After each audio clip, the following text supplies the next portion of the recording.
Hello, I'm Dr. Gloria Horsley. And I'm her daughter, Dr. Heidi Horsley. Heidi and I want to welcome you to Open to Hope Conversations, the podcast. We believe that the greatest gift you can give yourself after a loss is hope, using this moment to connect with others who have not only survived but thrived. So let's get started.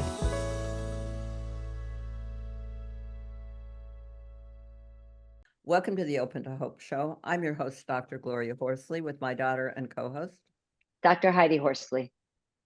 Well, Heidi, we've got a really important show today because I know there are a lot of people who've had pregnancy and loss, and we'll be talking about that on the show today and a lot of aspects of that. But before we get started, I want to remind people that my fiance and I have our book out, Open to Love, The Secrets of Senior Dating. We know the Surgeon General has said that loneliness is one of the major issues in America today. And one of the ways to combat that loneliness is the way I did it after my husband died. I ended up going online and I met a fabulous guy who's also a psychologist. And we wrote this book together because we want to give you tips and tools and tell you about our story. So hopefully you'll go on Amazon and buy it. And I want to remind you that 100% of the proceeds for this book are going to the Open to Hope Foundation with the mission of helping people find hope after loss. Well, Heidi, let's get started with this important show today. You want to introduce our guest? Sure, Mom. And we are going to be talking about pregnancy and loss. And we're going to be talking today with Lindsey Henke. And Lindsey is a licensed clinical social worker and psychotherapist. She founded Pregnancy After Loss Support, a nonprofit for parents pregnant after a previous perinatal loss or infant death. Her writing has been featured in the New York Times, Today, and the Huffington Post, among others. And she has written the memoir, When Skies Are Gray, A Grieving Mother's Lullaby. Welcome to our podcast, Lindsey. Thanks for having me. Great having you on today, Lindsey. And of course, the other side of it is the reason we have you on is that because of a tragic loss you had. How many years ago was that? And can you tell us about it? Sure. In 2012, I became pregnant with my first child and daughter. Her name is Nora. And I was pregnant for 40 weeks and 4 days without any complications. And unfortunately, the night before we went in to deliver her, I did notice that her movements had become muted and not her normal. But I didn't think much of it back at the time because there wasn't as much awareness around that babies don't slow down before birth, which is an important thing to know. And then I went into my husband and I, who we also met online dating. Oh, wow. A couple of years before that in 2012. But we went in expecting to deliver her on December 30th of 2012. And we were told those horrible words that all parents who experience a pregnancy loss or infant death should never hear, which is, I'm sorry, there's no heartbeat. Oh my goodness. Whoa. And then our life just spiraled from there into doing a 180 from what we thought we were going to experience, was birthing a beautiful baby girl into the world that we had already grown to love, to saying, hello and goodbye to her in some brief moments. Wow. So you didn't hear until you were going to deliver the baby? Yeah. So we went in thinking we were going to have Nora, because I didn't think much of the movements of her slowing down beforehand, because I was actually in labor the night before. She was still moving, it just differently than before, that I thought we were just going to go in and have a baby. And we were told that our baby That's very traumatic, Lindsey. I mean, that you're hearing that your baby is not alive. I mean, and then you have to deliver it. I mean, that must have been incredible. Yeah. So it's in the book, all of it. But my husband, after hearing the news, went to the ensuite bathroom in the hospital and vomited. And then, we came back and we cried. And one of the questions he asked was just what you said, how are we going to deliver? And when you're in that state of shock from any traumatic loss, you ask strange questions, and life doesn't make sense anymore. It's upside down. And so they told me that I had to deliver vaginally, which for my emotional well-being, I thought, a C-section would be ideal, but doctors are often thinking ahead if you want to have more children. Lindsey, did you think, even though they had told you, she would still be alive? There'd be a miracle? Yeah, I Yeah, was so wondering I about went that. through the Yeah. whole, so so the nurse kind of, we were doing pleasantries and she was like, do you know if it's a boy or girl, before she put the monitor on me. There's a fetal heart rate monitor and then there's a contraction monitor, and the contraction monitor was working. And we said it's a girl, but then all of a sudden her face softened from smiling. And she got very stoic and solemn, and she left. She said, I had to get the doctor. I can't find, like she don't think, she said she can't find a heartbeat, but like, I need to go get the doctor. And then the doctor came back with a portable ultrasound machine. And in that moment, I knew something was wrong. So I'd gone to all these appointments where I'd Yeah. known like it was easy to find her heartbeat. And I was very pregnant. Like I had a newborn inside of me since she was Right. overdue. Right. And my husband, always the optimist of like, it'll be okay. And he grabbed my hand. But then when the doctor came back and I saw her ultrasound, she was like a portrait, silent and still. And that's when I knew, before the doctor said the words. And then he told us, and life was changed forever. But then when I was laboring for 12 hours, I held a strange hope, diluted hope, that they were Mhm. wrong and the devices had failed and that Right. she was alive. And when she was born, and I call it like, Glennon Doyle came up with the term like brutal, right? A beautiful and brutal moment at the same time. Like, this is my motherhood. I became a mother in this way, Yeah. forever, better or worse. And so when they put her on me, I don't cry about it anymore, but I'm getting teary eyed. When they put her on my chest, she was beautiful. She was everything we wanted her to be. Wow. For like a moment, I was deluded into thinking that maybe she was a breathing baby, maybe Right. we would take her home. So yes, that delusion is definitely there. And like you said, you became a mother. Yeah. Mhm. So it was kind of like, congratulations, you're a mother, and I'm so sorry that you've lost your baby. Yeah. And it happens to so many people still. Hmm. It's all loss is horrible, as I work in the field as well and have experienced other losses since. But there's the expectations of who she would have been that you don't get any memories to hold, except for those brief 9 months together and that time that I actually held her. Well, that's the other piece. You had a 9-month, that people don't realize, you had a 9-month of bonding with her and a connection, and then you grieved the loss of the future you were going to have Well, with you her. also had the showers, the house is ready. Yeah. You gotta go back to that. I mean, Yeah, that- so we had the nursery ready. We held her for a brief period of time.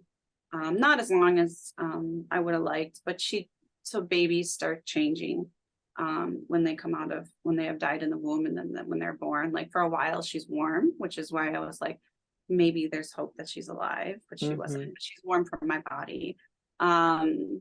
And then slowly she starts to become cold and her lips become blue. And there's only, they didn't have the thing called cuddle cots at the time. Now they have something called cuddle cots, which are cold cots that they can keep babies like mine in, who are stillborn, to stay with the family longer, to have that Oh, bonding, wow. oh, yeah. which is amazing. But we just didn't have that 10 years ago. So we dressed her and we held her, and Now I Lay Me Down to Sleep came. I'm sure you know about them, and they took pictures of us with her. Now I Lay Me Down to Sleep is actually a nonprofit organization that takes pictures of babies and their parents during this time, because it's such a limited amount of memories you have together. So we did that. And then my parents came in along with my in-laws and my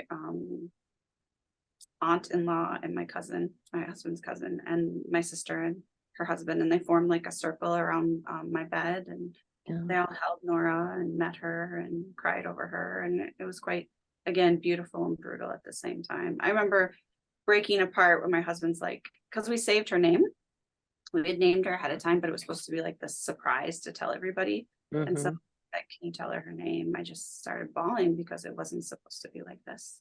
They were supposed to get a lifetime with her, because we had the baby shower, like you said, and the nursery was ready at home. And that was another challenge of like going home afterwards to a silent house and leaving Nora behind. And she was going to the morgue, and we never saw her again after that. Yeah. And now, did you have a funeral for her, or how did you handle all that?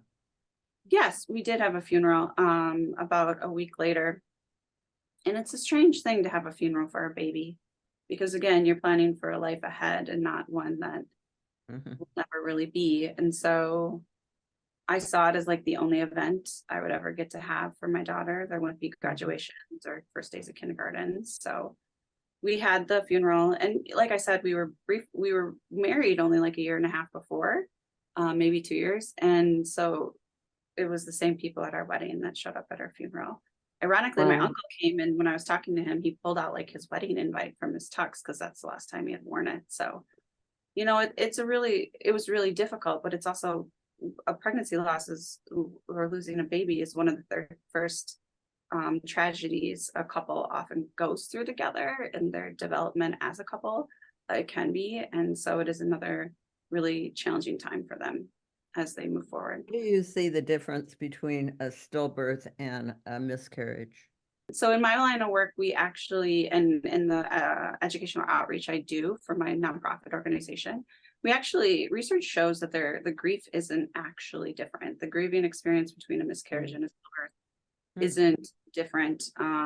Both have been shown, mothers of grief, of lost babies have been shown to create a bond, especially since now, ever since pregnancy tests have become more advanced and we have more ultrasounds, there is more attachment and bonding that's happening at an earlier stage. Like we just know we're pregnant earlier. So we start to develop those hopes and dreams of what is to be. And then that is what we grieve when we lose a baby. I do think a stillbirth, one thing that I've noticed in the parents I've worked with is that there is what we call like disenfranchised grief with miscarriage more because there is no baby to hold. Whereas like sometimes stillbirth is a tragic event. And in some ways, my motherhood from stillbirth is more honored because there was a baby you could see. There was a funeral you could attend. Where when people have a miscarriage, it's more of that ambiguous loss to others. Or that Well, I was going to ask you that, Lindsay, because I've had 2 miscarriages, and it's been interesting. One, like you're saying, they were very minimized and unacknowledged.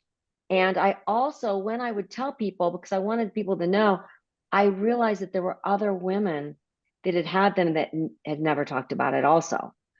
And I was wondering if you had the same experiences that I had, where people would say things like, well, at least you're young. Well, at least you can have children. Well, at least, all these at least things. Oh, yes, of course. I mean, all this is in the book. Well, one thing that when we got home from the funeral, I called it like the Hallmark card confessionals. Like we opened the cards from the funeral, the bereavement cards. And that's when like a waterfall, all of our friends and family, like the 100 people that have come and coworkers that we'd known forever, they hadn't shared their losses, their miscarriages with us, except they now started sharing them with me in the folds of these cards, right? Like thinking of you, we had a miscarriage 6 months ago, at 12 weeks along. And then even things like my generations before, since pregnancy loss has been less silenced lately, I had family members who talked about losing a baby that would have been my age that I like to SIDS that I had no idea happened, right? So because a lot of times it is minimized and we don't share about it until we're in the company of others who can understand. At-leasting, there was a lot of at-leasting, and specifically from people who have never been there. So there was another example in the book where I was walking through a graveyard and just kind of contemplating losing Nora, and I saw someone who had recently lost their husband after many, many years of marriage, I imagine. And she did ask me, she's like, so, and she's like, why are you here? And I'm like, well, my daughter was stillborn. And she was deep in grief, so I don't judge her. But she said, that must be easier, right? And I don't think it's any easier in any stage, no matter how long we love someone. Are men really disenfranchised because they've lost this baby and everybody's feeling sorry for their wife? So the family member who had lost a baby to SIDS many years ago, it was the husband who talked to my husband and I about it. And basically that he warned my husband. He said, you know, when we lost our baby, nobody really noticed that I was grieving. And I put all my attention on my wife because she had built that relationship. Sometimes in the community, there's a saying that goes, moms are already parents and dads are waiting to be at the birth, right? Because the mom is doing all the parenting through pregnancy. And so there is this disenfranchised grief, like you talked about, for men. I do feel in my practice, though, that there is still a disconnect where most men seem to have a harder time supporting their wives in miscarriage. They support them, but the idea of the baby isn't as prevalent in their mind. Not all men, some men, compared to where the pregnant person is at the time. So there is sometimes a disconnect, but my husband very much, and other men too, you know, when you have a stillbirth or lose a baby, grieved Nora and misses her. In my situation, because it was, like you said, a miscarriage, my husband definitely felt disconnected from the loss. I felt like I knew I was pregnant. My body was starting to change, etc. I felt like I was connecting already with the baby. He didn't feel connected. And both the miscarriages were in the first trimester. So they were early on, but yeah, it was a very different experience for him. And the focus was definitely on me and how I feel and my health and etc. Well, now my fiance, Frank, I was surprised. I was talking to him, he's 80, and I was talking to him about this, and he said years ago, he has no children, and he was married, and his wife had a miscarriage. They were married for about 15 years, and he said, I cried for 2 weeks. So, he's a person who knew he was older, they were older, and he, that was his big shot at having a baby. It depends on, when people are ready to become parents too. I've definitely had men grieve in my office who grieve the miscarriages them and their wives have. Yeah. So I wanted to ask you, I know you have some rituals and some things to help people after they've lost a child. I wondered if you could share some of those with us. Rituals? Sure. I mean, one thing that happens in losing a baby, pregnancy loss, or stillbirth or infant death is often like creating memory boxes. So it was important in the hospital, and the nurses were great about this because you go through this like huge, like it feels like dimensions shift, right? Like you were in one place and now that you're in the other when the before and the after hits. So it's nice to have people who can shepherd you along the way. And the nurses helped create footprint molds and footprints and take pictures and keeping some of the outfits that Nora was in. So we have a memory box, and it's important to have those memory boxes, those pictures that were taken, or any kind of, as you guys probably know, like when you have a deceased loved one pass, oftentimes, if you're spiritual or religious or not, you sometimes get a sense of a symbol that reminds you of them. So like incorporating that into your life in some way, and then doing things that help you actively grieve, right? So it could be art, it could be music. I've had clients go out and create gardens or put bird feeders all over their yard or create pieces of art, right? Anything that is intuitively feels right for you is how I feel that grief is expressed and works for ritualizing your baby, which helps connect you to them, but also continuing that grieving process of processing your emotions after your loss. And Lindsey, I think it would also be nice for I know you have other children, right? You have 2 children. Yeah. I'm guessing it would be nice for them because they've lost a sibling, and to be able to share like those memories with them to make it more tangible for them. Yeah. So how it works for us specifically is like we've always light a candle on Nora's birthday, and then we've donated a toy and the age she would have been, since we celebrate Christmas on Christmas, to a child in need. And then we have her picture around the house. We had items of hers in their nursery for a long time, and her urn is on our dresser, things like that. And we've told Zoe, who came after her, about Nora from the beginning, because as I've always said, like Zoe was conceived in grief, right? Like we weren't really ready to have another baby. And we talk about siblings that are born after as a sibling and not a replacement. right? Like Mhm. Zoe and Leah are their own beings who bring joy into our life. When you were pregnant with Zoe, were you worried?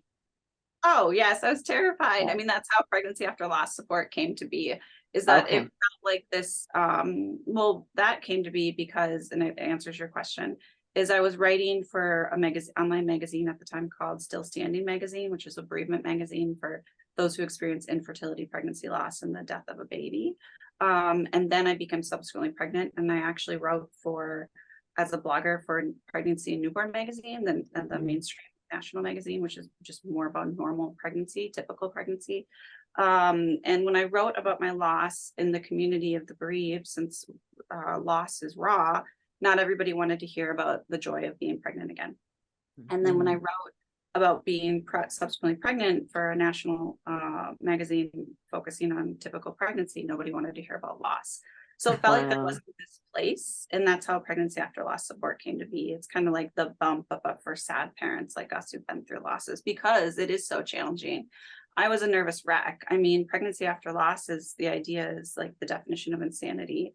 It's like you're driving this car, and last time the passenger in the seat next to you died in a fatal accident. Mhm. And then that wasn't your fault. And then they're asking you to do it again, right? And Yeah. make sure there's no accident this time, or hope there Wow. is an accident. Mhm. It takes courage, It's a courage. lot of bravery. Yeah, I can only imagine what the room was like when she was born and healthy. Oh my goodness. Yes, Like the tears of joy that must have been there, you it know. was wonderful. And she's been Mhm. wonderful since, a ray of joy in our life. So tell people where they can find you. Now you have an app, right? A pregnancy loss support app. Yeah, so Pregnancy After Loss Support is our online magazine and nonprofit, and we do education outreach. So you can find us at that. And then if you're looking for support around a subsequent pregnancy, we have an app through Apple and Google or Android. I always get it wrong. That you can download for free that walks you through the 40 weeks of a subsequent pregnancy, giving you advice about the unique emotional experience of that. And that's all at Pregnancy After Loss Support on Instagram, Facebook, and just on the internet. And then my book you can find at lindseymhenke.com, and my handles on Instagram and Facebook are the same. Well, thank you for all you're doing in Nora's name. Really fabulous. Thank you for having me on to talk about Yeah. it. Thank you so much, Lindsay. This is such an important topic and one that's not discussed enough. And as you said, you know, these kind of losses are significant. You lost your child and they can be minimized. So thank you so much for giving voice to this and for helping people find hope after loss. Thank you. And thanks everybody for joining us on this show today. And Heidi and I always want to remind you that if you've lost hope, please lean on ours until you find your own, and God bless. I'm Dr. Heidi Horsley. You have been listening to Open to Hope, the podcast. You can follow Open to Hope on Facebook, Instagram, and Twitter. To learn more, visit us at opentohope.com and go to Apple Podcasts to subscribe. I'm Dr. Gloria Horsley. Join us again next week for another Open to Hope conversation, where we invite you to lean on our hope until you find your own.